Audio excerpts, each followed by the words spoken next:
Putin promised a devastating spring offensive that would change everything.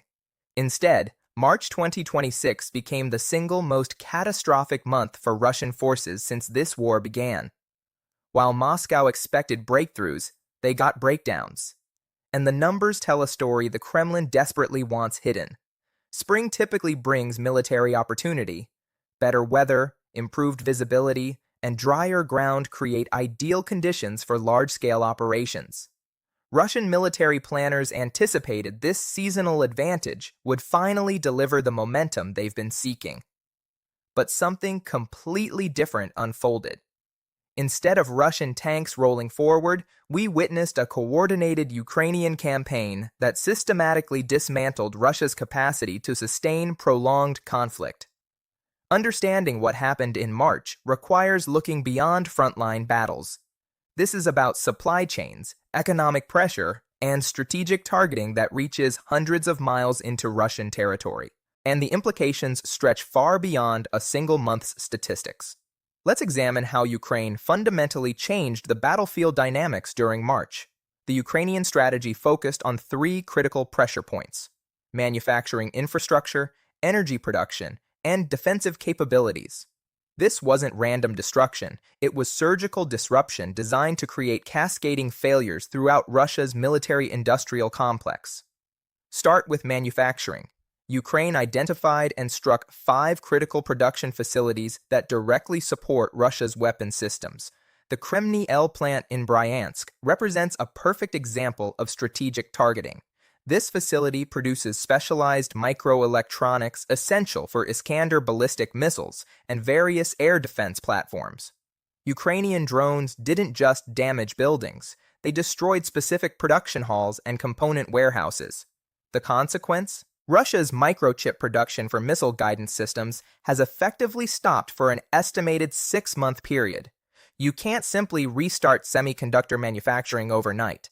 Clean rooms must be reconstructed, precision equipment recalibrated, and supply chains reestablished. Meanwhile, every missile Russia fires depletes an inventory it cannot replenish. The Aviastar aircraft plant in Ulyanovsk suffered similar strategic damage. This facility handles both production and maintenance for Russia's heavy transport aircraft fleet, including Il-76 cargo planes and Il-78 aerial refueling tankers. Ukrainian strikes destroyed climate-controlled hangars, structures absolutely essential for maintaining modern aircraft, along with several planes inside them. Losing heavy transport capability creates immediate logistical bottlenecks. Moving armored vehicles, artillery systems, and bulk supplies becomes dramatically more difficult. Military operations depend on logistics, and Ukraine just damaged a critical node in that network. The pattern continued at the 123rd Aircraft Repair Plant in Staraya Russa, where maintenance hangars and stored aircraft were hit. Then came the Alkevsk Metallurgical Plant, which produces steel casings for artillery shells, the ammunition Russia fires by the thousands daily. A massive fire engulfed production facilities, halting output from one of Russia's key artillery supply sources.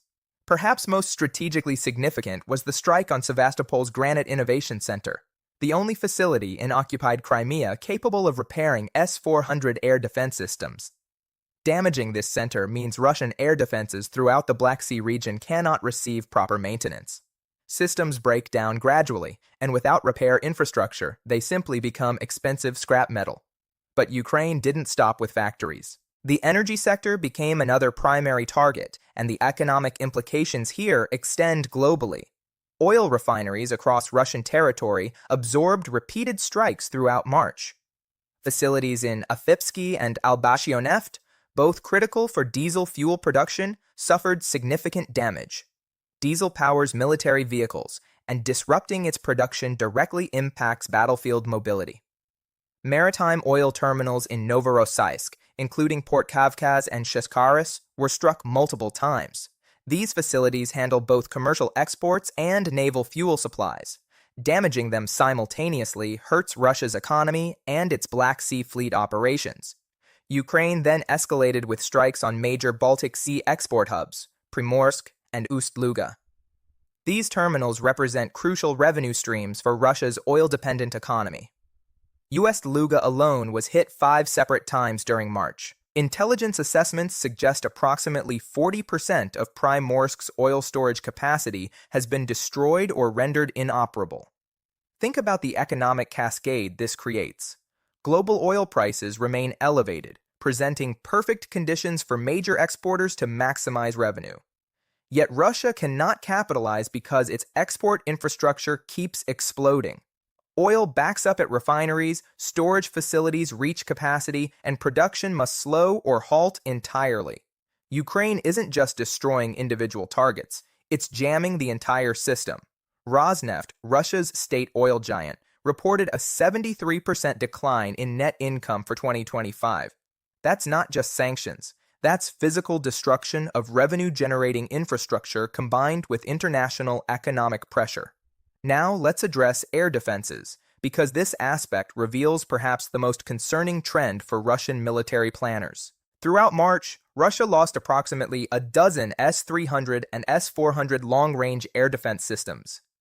These represent Russia's most sophisticated anti-aircraft platforms, systems designed specifically to stop the kinds of drones Ukraine is flying. Yet these billion-dollar systems are being destroyed by drones costing a fraction of their value. Additionally, 10 medium and short-range systems, Tor, Pantsir S-1, Tunguska, and Buk platforms, were eliminated. These create the layered defense that's supposed to stop saturation attacks. As this defensive umbrella develops holes, Ukrainian drones penetrate deeper with greater success rates. Ukraine has deliberately targeted not just the systems themselves, but also the maintenance and repair infrastructure supporting them. Remember that Granite Innovation Center in Sevastopol? Destroying repair facilities means damaged systems cannot return to service. Every degraded radar, damaged launcher, or depleted missile stockpile becomes a permanent loss rather than a temporary setback. This creates a self-reinforcing cycle. Weakened air defenses allow more Ukrainian strikes to succeed. More successful strikes further degrade defensive capabilities. Meanwhile, Ukraine reports its own air defense effectiveness has improved to nearly 90%, with targets set for 95% efficiency. While Ukraine struck deep behind Russian lines, what happened at the actual front lines might be even more remarkable. March 2026 marked the first month in over 2 years where Russia achieved zero net territorial gains. Not minimal gains, literally zero. In some sectors, Ukrainian forces actually recaptured previously lost ground. Russian offensive operations have encountered systematic problems. Intercepted communications reveal coordination failures between units. Momentum that built in previous months has dissipated. Territorial gains that once measured in square kilometers now measure in meters, when they happen at all. The human cost behind these failed advances is staggering. Total Russian casualties, killed and wounded, have now exceeded 1.3 million personnel since the conflict began. March included the single highest daily casualty figure recorded: 1,710 soldiers lost in 24 hours. Recruitment cannot keep pace with losses. During the January through March quarter, Russia lost approximately 89,000 troops, but recruited only about 80,000 replacements. The force is shrinking despite mobilization efforts. Equipment losses follow similar trajectories. Thousands of armored vehicles, artillery pieces, and aircraft have been destroyed, with replacement production hampered by the exact factory strikes we discussed earlier.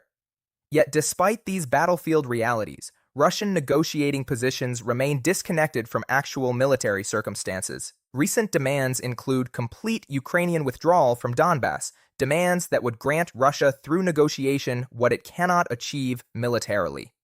Russia's response to these mounting problems reveals strategic desperation. Moscow has begun relocating military production facilities deeper into Russian territory, away from Ukrainian drone range. A Roscosmos aerospace facility near Moscow is being moved over 1,000 miles east to Omsk and Perm. Official explanations cite efficiency improvements, but the real motivation is obvious: fear. If facilities near Moscow aren't safe from Ukrainian strikes, then Ukraine's reach extends far beyond what Russian planners anticipated. Ukraine has also demonstrated a deliberate double-tap strategy, striking facilities, allowing partial repairs to begin, then striking again before restoration completes. The Alchevsk metallurgical plant was hit twice within weeks, destroying both initial infrastructure and subsequent repair efforts. This approach multiplies the impact of each strike. Here's what makes March 2026 particularly significant beyond just the statistics. This month represents a fundamental shift in warfare dynamics. Ukraine, the smaller force with fewer resources, has demonstrated that strategic precision can overcome numerical superiority. By targeting critical nodes, factories, refineries, repair facilities, rather than just frontline forces, Ukraine is degrading Russia's capacity to sustain prolonged conflict. Modern warfare isn't just about controlling territory. It's about supply chains, maintenance infrastructure, fuel production, and electronic components. Destroying a microchip factory impacts operations 6 months from now. Eliminating repair centers converts temporary damage into permanent losses. The economic dimensions extend internationally. Russia's inability to export oil at full capacity affects global energy markets. European countries monitoring Russia's economic health see these strikes as accelerating long-term strategic decline. Western military analysts study Ukrainian tactics as case studies in asymmetric warfare against larger opponents.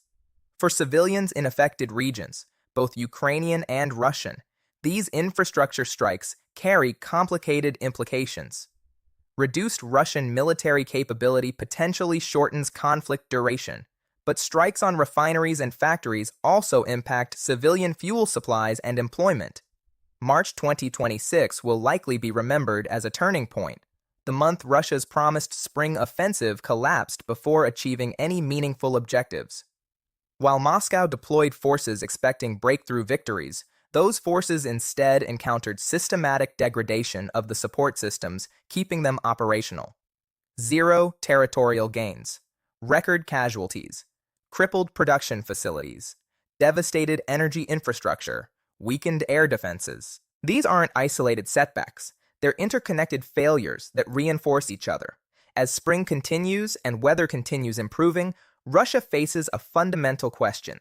How do you sustain offensive operations when your supply chains are breaking, your factories are burning, and your ability to export the oil funding everything is being systematically destroyed? The numbers from March provide a clear answer. You don't. And that reality is something no amount of Kremlin propaganda can obscure.